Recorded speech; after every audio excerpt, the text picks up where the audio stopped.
We'll start, inshallah, with salawat ala Muhammad wa ali Muhammad.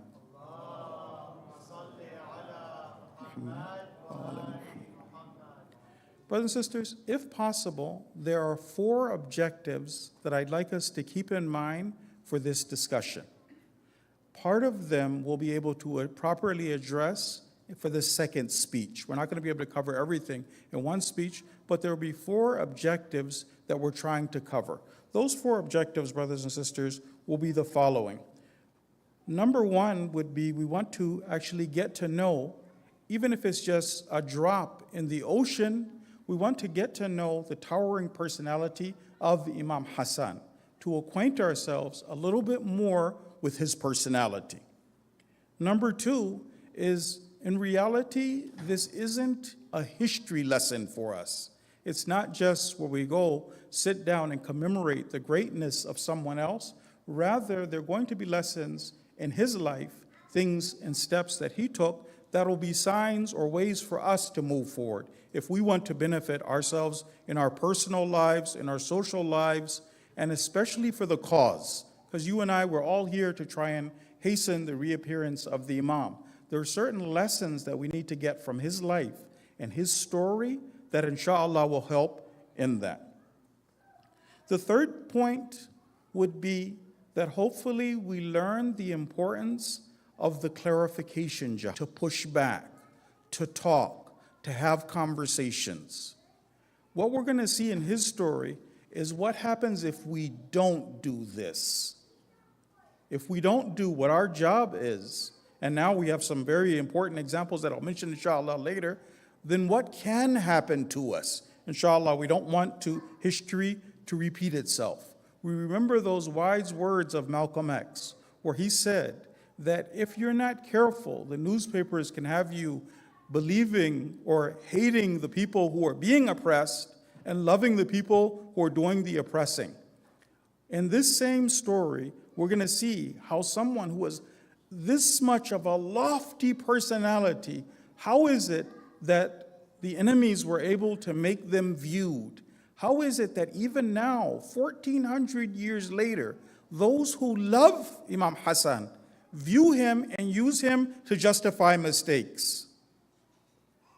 And then the last part was that we want to see how we really want to be able to have this conversation, both for ourselves and with other people, where we can honestly say, at least to a certain extent, we understand how Imam Hassan saved Islam, how he saved the Quran. You see, when he talks about the ceasefire, then he compares it to the peace treaty that the Prophet signed at Hudaybiyah. If you guys remember this, so the Quran talks about that peace treaty being a clear victory. And if you remember in history, the number of believers after the Treaty of Hudaybiyah. So if you take history up until the 6th year, and then just those 2 years after the Treaty of Hudaybiyah, you'll see that the number of believers doubled in that short period of time. So it was a clear victory, but we want to, inshallah, be able to understand, how was it? Why would it be that we say that the Imam actually, he was playing chess when Muawiyah was playing checkers? Muawiyah didn't understand what the Imam was doing to him at that time. But now, brothers and sisters, what I would like to kind of first remind us all about is this, that, salawat please.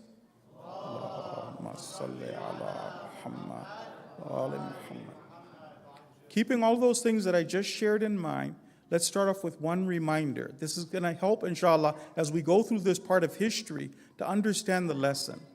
This year, the day of Quds is very important. Brothers and sisters, if you are going to encourage others to attend Quds, don't wait till the last minute this year. This year is important.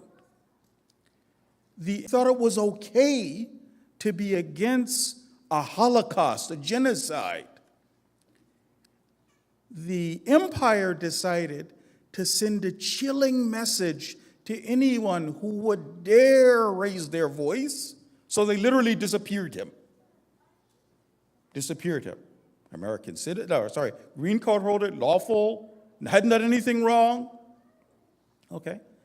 The empire is trying to double down. That gives you an idea, even before I get to the ayat of the Quran, what do we have to do? Is now the time to run and flee, to turn away? Or and I'm going to mention later, the mistakes that they are making. You and I, this is just history now, modern history or relevant history, for us to understand why Quds is so important, especially this year. As you noticed, one of the Israeli prisoners of war, Aram Berger, was released after 500 days in captivity. 500 days.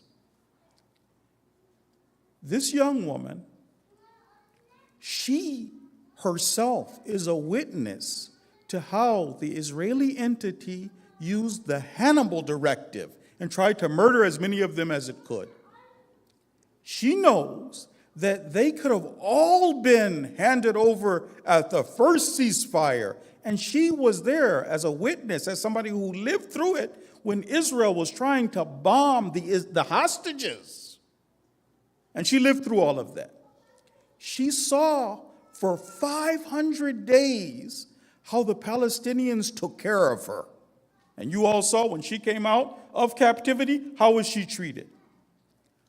On the other side, we all saw how the Palestinian children, women, elderly, doctors, everybody you name it, we saw how they were treated. So she's watching all of this, seeing how they started this. After that, then she came back out. You know what she does after all of that, after watching? And she says, they treated me kindly. I was observing my Jewish practices. When she gets out, then she storms the tomb of Nabi Yusuf. She makes a video where she's calling the Palestinians Amalek. So my question to you, this is Quds now. This is us taking these lessons from history. What do we need to do? How do you deal with a person like this? I'm only 20 years old, but I'm already a psychopath. I just watched how kind you were. I know how wrong we are. And still. So, brothers and sisters, the answer that inshallah we all get is that there is no solution but decolonization. There's no other solution. We have to do our part so that on Yawm al-Qiyamah, when the Palestinians, and we all want this level of brutality, when they go on Yawm al-Qiyamah, they cannot say that other people who are going through much, much less than us wouldn't even do the bare minimum by coming out to a Quds Day rally. The ayat of Quran that I want to share with brothers and sisters for us to look at, it tells us what to do when the enemy doubles down. So brothers and sisters, if you can turn with me to Surah 8. Surah 8 and verse number 45. 8:45. When they double down, what are you supposed to do? Allah says in the Quran, A'udhu billahi minash shaitanir rajim. Ya ayyuhalladhina amanu. O you who believe. Idha laqitum fi'ah. If you meet this group, a group, fathbutu. Stand firm. Wadhkurullaha kathira. And remember Allah much. La'allakum tuflihun. Maybe if you can stand firm, la'allakum tuflihun, you'll be successful. Brothers and sisters, the enemies of mankind, the empire is making mistakes. You and I should not think now, if they're cracking down, we're threatening to crack down, because they're not even intimidating university students who aren't even Muslim.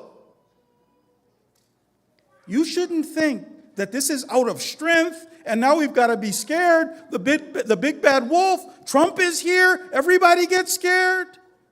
They're making mistakes. Making mistakes. Just a few examples, but you and I, inshallah, let's keep that in mind. And then keep in mind what happened when people didn't do their job with Imam Hassan. What are some of the mistakes? As an example. Right now, the enemies of mankind, one of the things that they decided to do was to make, this is a mistake, make a movie about Muawiyah. A movie about Muawiyah. In the time of Islamic unity, in the time where people are getting closer, all believers saying there's one camp, the camp of God versus the camp of Iblis. Now to make a movie about Muawiyah. Muawiyah, brothers and sisters, what we'll cover later, is indefensible. You can't fix him. Why make that your fight? In Syria, as an example, right? Remember later when you hear, because this is the latest speech of the leader, he explained that the Islamic Republic, the axis of resistance, hasn't gotten weaker with the loss of our greats. He mentioned Shaheed Dhaif. He mentioned Shaheed Hassan Nasrallah. He mentioned Shaheed Yahya Sinwar. He mentioned those names, but he said we're not weaker, at least if we're never weaker in any area, but in some areas we're definitely stronger. So now that we're stronger, now that they're in a state of decline, okay? Example of a mistake. So in Syria, you and I, we all remember the Project Timber Sycamore, right? In Syria, they made that plot of taking those ISIS goons and they were going to use them to destabilize Syria. Now, what they thought is that, look, if you literally put a tie on ISIS, you make them diversity-friendly rebels, you use your propaganda machine, easy victory. But then those same HDS goons went over and turned back to their real selves. Massacring people, slaughtering women and children, beating down the elderly. And at the same, because the empire is making mistakes, at this time they decide to invite Abu Muhammad al-Julani to Brussels for a donor summit. These are opportunities. Remember, Hajj Qasim taught us this. He said, times of crisis, there is incredible opportunity in times of crisis, times when it gets difficult. He said there's a condition. Don't you panic, don't let anybody else panic. Somebody makes a movie about Muawiyah, opportunity for conversation. Naive people, simple people, they were hysterical. They got fooled. Syria's free. Bashar. Now these are opportunities for conversation. So for you and I, inshallah, we will see one another on that day of Quds. We won't lessen our presence in any way. Right? It's easy now. I mean, now we can easily say, well, the guys who came in there, who went over and with Ukrainian drone support, for 15 months, they didn't do anything for the Palestinians. Once their master gave them a little bit of a green light, they rushed out. Israel's now annexed so much of Syria. Still, they don't have anything to say. These are conversations. We can talk, we can explain, we can sit people down. And we want to remember, why was it that Imam Hassan didn't succeed? How is it that he was painted? And why did that happen? So, just a little bit about that, just that lesson, and then after that we'll go on to our lesson. The reason that a towering personality like Imam Hassan could be, even now, 1,400 years later, even in the minds and hearts of Shia, be misunderstood is because of the character assassination of the enemy and the inability of the mu'mineen to push back properly. So we want to make sure that we're pushing back. So now, Again, let's just learn a little bit about the personality of our Imam. Again, looking for lessons for ourselves in our personal lives, in our social lives, in our interactions, how we raise our children, right?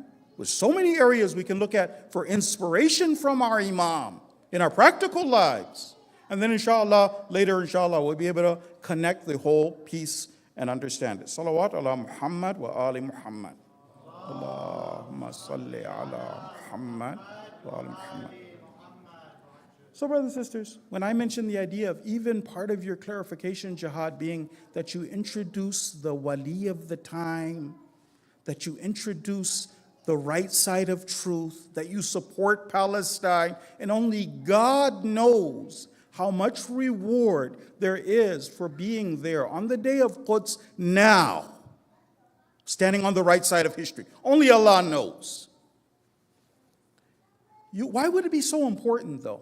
Wouldn't you think a personality like Imam Hassan, wouldn't it be enough for this person's face to remain bright in history? The fact that this is the Prophet's grandson, the firstborn of Sayyidah Fatima and Imam Ali, the person who all Muslims have recognized as being one of the two Sayyid of all of the youth of paradise, who all Muslims, Shia and Sunni, recognize that the Prophet said Hassan and Hussein are imams, whether they do qiyam or whether they sit.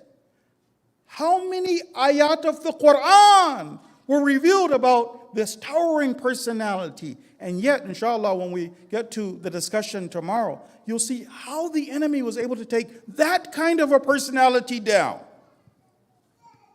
So, a little bit about who this Imam was. And again, those lessons, inshallah, for ourselves. His son-in-law, Imam Hassan's son-in-law, is Imam Sajjad. He's describing his father-in-law. So Zainul Abidin is describing his father-in-law. What does he say about him? He says, Innal Hassan ibn Ali, truly Hassan, the son of Ali, alayhi salam, kana a'badan nas. Out of all of the people, he was the person who was most given to worship. He says, a'badan nas fi zamane. He says, wa azhadahum, the person who had the least attachment from the dunya. When I tell you the things the enemy said, you inshallah will remember these. The person who had the least attachment to the dunya is literally Imam Hassan. Wa afdalahum, and the best of them. Imam Hassan, brothers and sisters, is someone whose taqwa was off the charts. And history, how did it change on him? Literally, they say that he made Hajj 20 times in his life. 20 times. Many times he's walking, many times he's barefoot. A person who, when even the qabr was mentioned, he's the Imam, why would he have any worry? When the qabr is mentioned, he cries. When death is mentioned, he cries. When he stands up for salah, just prayer, then literally the Imam's limbs are trembling. So this kind of a person. We all know about the generosity of our Imam. The generosity of our Imam. That he was a person, we always focus on the idea of trying to do infaq, trying to spend whatever little we have. Our role models are people who we can't even be like, but at least that lets us know the direction we're supposed to move in. Imam Hassan, 3 times in his life, gave away all his wealth. He was a person who was known, never would a beggar come to his house and he turned them away. In addition to that, the kindness of the Imam was even there for his enemies. His generosity, it didn't even know limits, even for his enemies. There was a time when our Imam had a beautiful mule.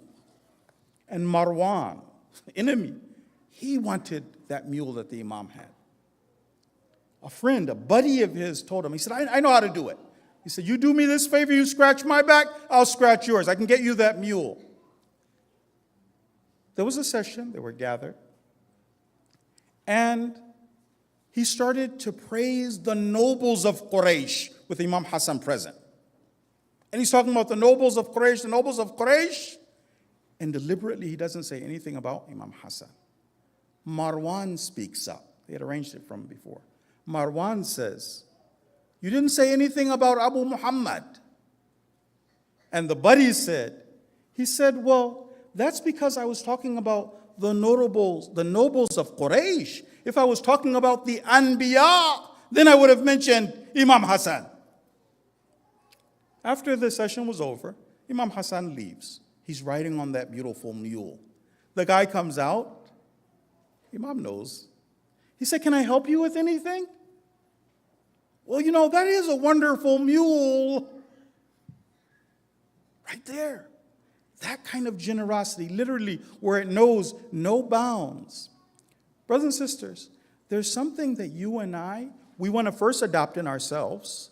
It's called Karama, Islamic Karama, right? That dignity, Islamic self-worth. And we've talked before about some of the ahadith of what will happen if a person develops Islamic Karama. My question to you is this: how do I help my children develop Karama? It's wonderful to have Karama, but how can you help someone acquire the traits of Karama? Brothers and sisters, this one is the million-dollar question, because we have to do it through our actions. They have to see how the Kareem interacts. I'll give you two examples from Imam Hassan. Inshallah, we can learn from both of them. How would we train our children? What can we do? How can we lead by example? Part of being Kareem, brothers and sisters, is an ability to forgive mistakes. To be able to forgive. To be able to let go. To be able to overlook. And that's sometimes very difficult for people.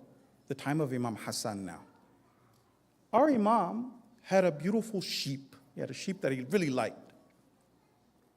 And one of his servants, one of his slaves, was in the house. And one day he saw that same sheep that he loved, Imam Hassan loved, he saw that the leg was broken. The sheep's limping. So he goes to the slave and he says that, who broke the sheep's leg? And the slave says, I did. The Imam says, well, why did you do that?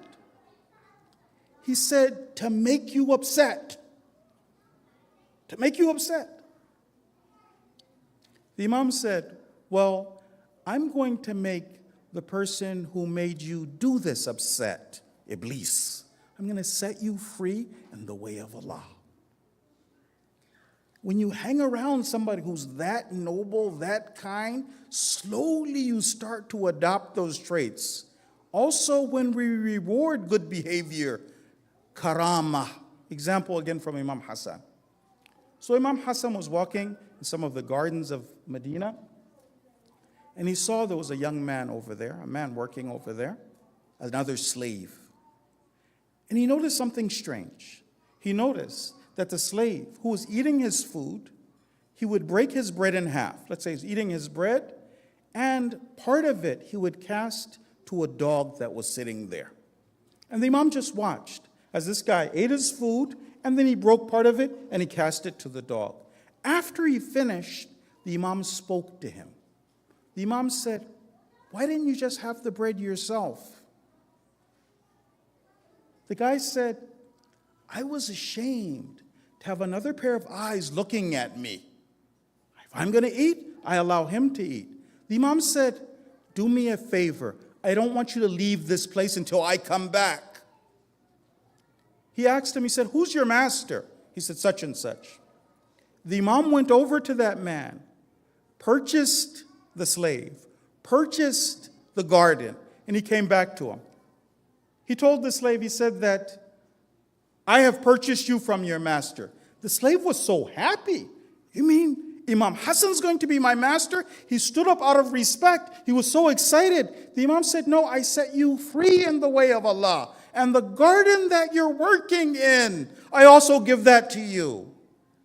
Sometimes if a person can notice in their children, those who they're working with, the traits of Karama and can encourage. This can help the person develop even more than that. Brothers and sisters, another salawat, please.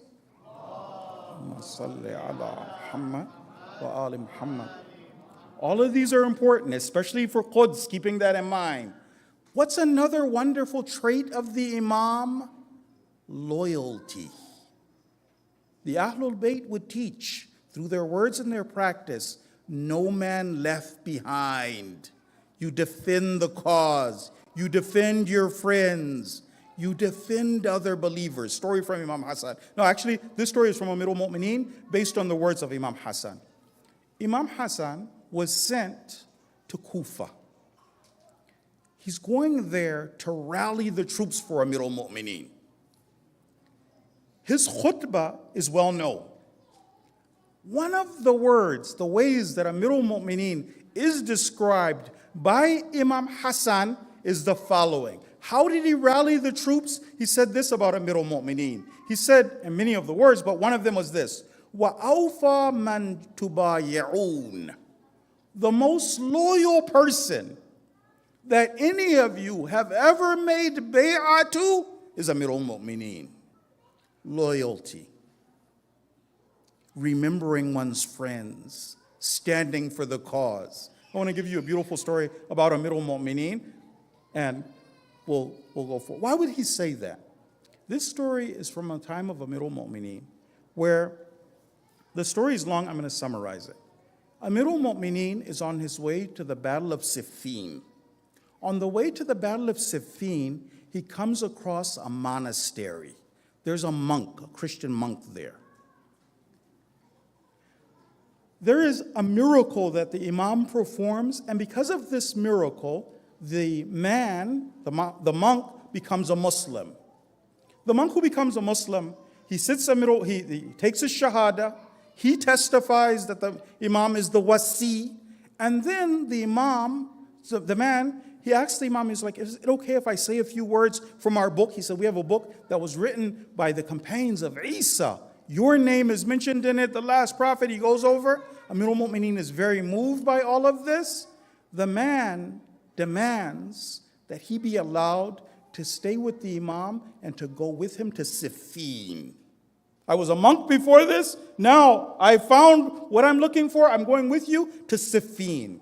On the way, Amirul Mu'mineen and this man were inseparable. They would sit together, they would eat together. And this man, imagine he's a monk, so this man wasn't like some sort of famous warrior or anything like that. His first battle, maybe even with the first strikes, because there is some doubt as to whether or not he's the first person to actually become shaheed in Siffin, right? Either he was or maybe somebody else. So one of the first shuhada, right? He goes over, he's hit. After this man dies, so after the war calms down, then Imam Ali tells the brothers to go search for the body of that monk, former monk, new Muslim. They find his body. Don't you know, Amirul Mu'mineen himself prays over this man. Amirul Mu'mineen himself buries this man. More than that, some of the ulama say this: after he buried him, then the Imam brought his head close to the grave. Loyalty. Brought his head close to the grave. After a little while, he sat up. The Imam is smiling. What did the Imam say? The Imam said, لَكَأَنِّي أَنظُرُ إِلَيْهِ وَإِلَى مَنْزِلِهِ فِي الْجَنَّةِ. He said, that it's as if I can see this man and his place, his station in paradise. It's as if Amirul Mu'mineen wanted to make sure his friend was okay. Not only that I bury him, but also. So now, the other one, again, area for us to learn from, is the sheer bravery of Imam Hassan, compared to what I'm going to share with you tomorrow. Sheer bravery of Imam Hassan. So, as you know, Imam Hassan, Imam Hussein, both participated in all three of the major wars of Amirul Mu'mineen. And just so you and I know just how brave Imam Hassan was, right? Brothers and sisters, there's sometimes certain missions that in order to be able to do the mission, you have to be real. You have to be real. One of those missions is when you're trying to rile up the troops to go over and to fight a war, and literally wars in those days. Imam Ali sent Imam Hassan to Kufa. There was opposition over there. He riled up the troops, right? But no one who's not a fiery, excited person, battle gear, that when you see this person, you're like, okay, well, look, let's go, let's do this. You can't do that unless you are real like that. Imam Hassan and the Battle of Siffin. The person, the toughest guy, and you've learned this from the stories in history, the person who's the standard bearer is the roughest and toughest of the whole bunch. The Abbas is the standard bearer. Who is the standard bearer for Amirul Mu'mineen in the worst battle, Siffin? Imam Hassan. And in addition to that, just the bravery, right? Because you and I, sometimes context is important. In the Battle of Siffin, the Battle of Jamal, Muhammad Hanafiya, another one of the sons of Amirul Mu'mineen, he's no slouch, literally. Muhammad Hanafiya, it's written in the books of history, how ferocious he was fighting against the enemy, what he was doing, to the extent, experienced people came over to Amirul Mu'mineen, and they said, if it wasn't that we knew that imamate had been revealed about these two, we would say that you have no other children who are better than Muhammad Hanafiya. We would say that. When they said that, the Imam said, how can you compare the star to the sun and the moon? Imam Hassan. So there came a point in the battle that in order to save the lives of the Muslims, the Imam realized that they had to take down the camel. Muhammad Hanafiya, that same guy, he went over, but the camel was so heavily guarded, and the people were literally, hands were being chopped off, but the people were over there reciting poetry. This is your mother, she is your Salah. Are you kidding? Muhammad Hanafiya took the spear of Amirul Mu'mineen. He rushed into the fray and could not. And he came back. When he came back, they say Imam Hassan just snatched the spear from him. And then he went and charged into the fray, fought his way to the camel, and he took down the camel. So when he came back, now the spear dripping with blood, right, successful battle, Muhammad Hanafiya was so embarrassed. I just failed. And his father saw that look on his face, and his father calmed him down. He said that, look, don't worry about it. He's the son of the Nabi, and you're the son of Ali. So Imam Hassan, bravery. And then the last thing that I wanted to mention about the Imam are just some of his wise words. Inshallah, from this we're slowly starting, even if it's a drop in the ocean, to figure out we're celebrating the birth of a hero. If you hear later when I explain that Muawiyah did takbir when he heard that, and his people, when they heard that Imam Hassan passed. All right? Just some of his wise words. We'll end with this.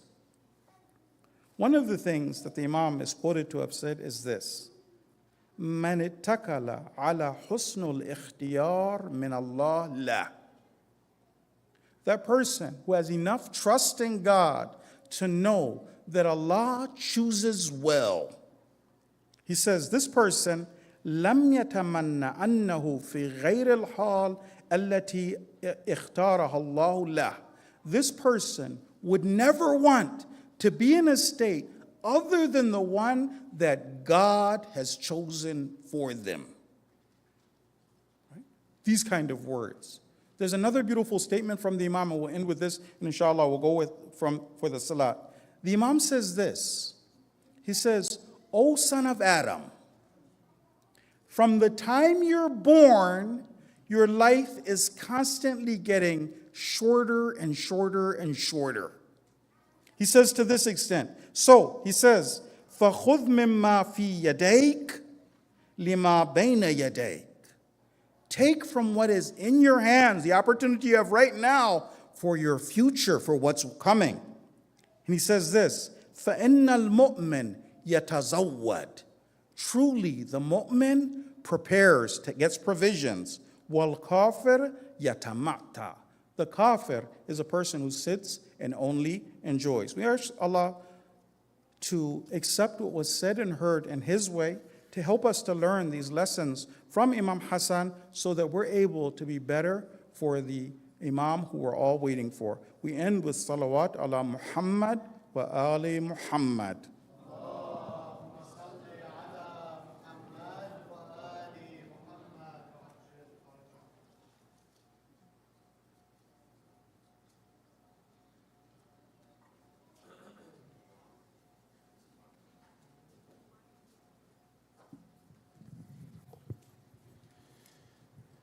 Inshallah, if we can recite Surah Al-Fatiha one more time on the souls of the marhumin, of the sponsors of tonight's program. Inshallah, ba'da salati ala Muhammad wa ali Muhammad.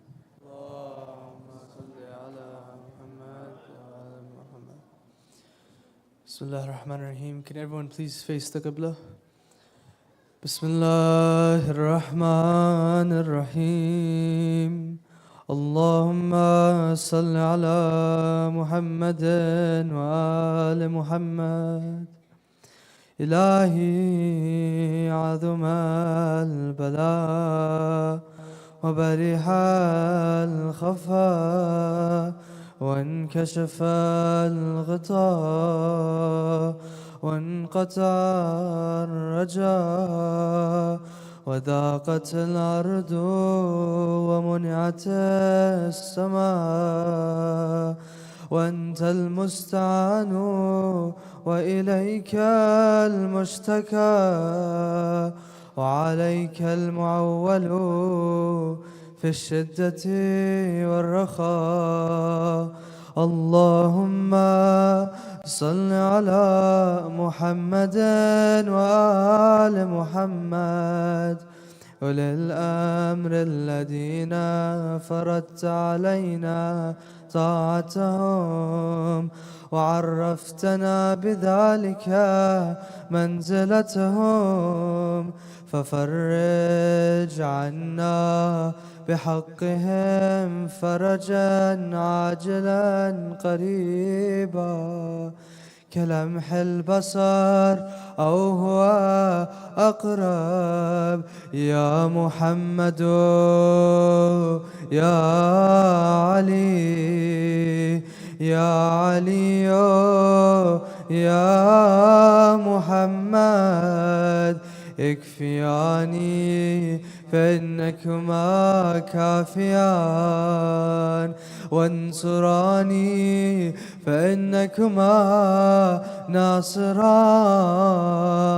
يا مولانا يا صاحب الزمان الغوث الغوث الغوث أدركني أدركني أدركني. الساعة الساعة الساعة العجل العجل العجل. يا أرحم الراحمين بحق محمد وآله الطاهرين. اللهم صل على محمد.